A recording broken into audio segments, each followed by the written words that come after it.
Hello. I'm sitting here in the middle of Bath, and Bath has been a tourism destination for at least 4,000 years.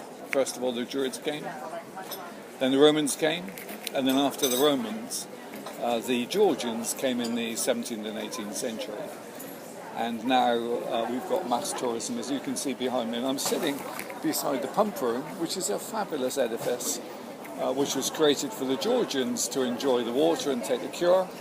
And behind that is the Roman baths, which is where the Romans used to have their massages and lie about eating grapes and things. And here I'm basically sitting on top of the spring that was revered by the Druids. They had a goddess that looked after it, the goddess of wisdom called Sulis. And then when the Romans came here, they changed the goddess a little bit. They called it Sulis Minerva, which is also a goddess of wisdom, which is actually what we need a bit at the moment. Anyway, the thing about Bath is that, as you can see from what I've said, that Bath depends for all of its tourism activity and 4,000 years of tourism activity on water.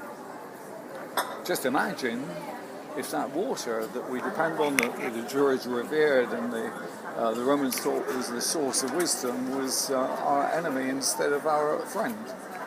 In fact, over the last couple of years, we've seen some problems with water, particularly in the United Kingdom and Europe. Just over the hills here are the beautiful green Mendip Hills. There's the Severn Estuary, which is also dotted with pretty little resorts like Clevedon and Weston-super-Mare, facing the sea. And that Severn Estuary, the springtime, was pretty much drowned in water. The crops failed, etc., etc. And here we haven't had such a good time with water as you might imagine. Anyway, the argument is, and we go along with that argument, that not only is biodiversity and many other ecological things threatened by climate change, but obviously water is as well. Icebergs melt, sea level rises, you get storms, etc. Now, it's clear that we have to reduce our carbon emissions. And one of the major, although possibly not the biggest source of carbon emissions, is the tourism industry. In fact, tourism represents something like 5 to 8% of emissions, of greenhouse gas emissions, and of which something like 40% is related to airlines, who not only suffer from carbon emissions, but something called radiative forcing, which increases the value of the carbon emissions in the air. So we have a problem and an opportunity. The issue, as far as the opportunity is concerned, is that tourism brings lots of good things. It brings economic advantages, as we've seen all over the world. It brings the opportunity for small businesses to grow. It brings training, and it brings employment for our young people. Not only that, it helps from the point of view of cultural harmony.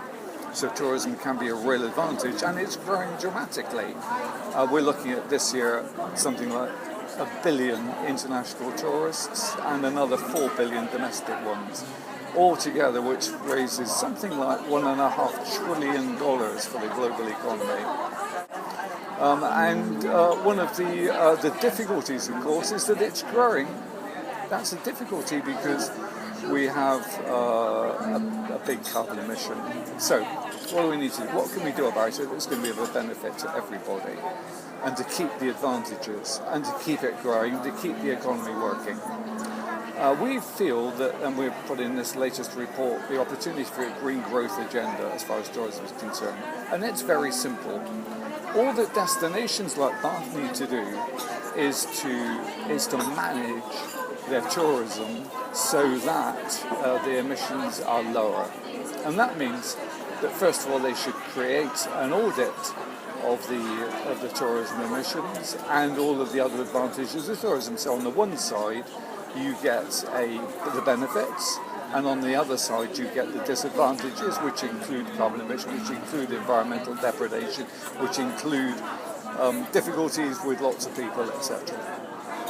And on the other side, obviously, what we're trying to do is to make tourism a really beneficial, local, innovative practice. Then secondly, the key to a lot of the tourism issues at the moment is the fact that the biggest buy-in to this sort of issues by all of the tourism businesses. And in fact, in the United Kingdom, something like we have something like 100,000 tourism businesses, but so far only 5% of them have actually taken a green tourism certification of one sort or the other.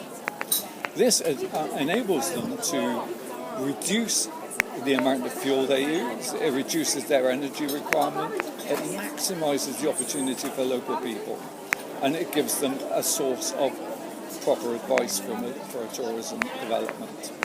GreenGrowth agenda involves the destinations, managing the tourism for the destination's advantage, and for the suppliers to make sure that their individual companies are maximising their opportunities from tourism. That's the GreenGrowth agenda. That's the opportunity for the future as we see it. In that way, the tourism business can carry on expanding, but whilst it's expanding, it's still reducing the amount of carbon emissions that it employs. We need to make sure that we're not playing with fire. We need to make sure that we're getting the maximum value that we possibly can out of the tourism industry without its de-benefits. And that starts in destinations, and it starts in destinations taking on board a really green growth agenda. It's a balancing act, but it's a balancing act that has enormous beneficial opportunities for everybody, tourists and local communities alike.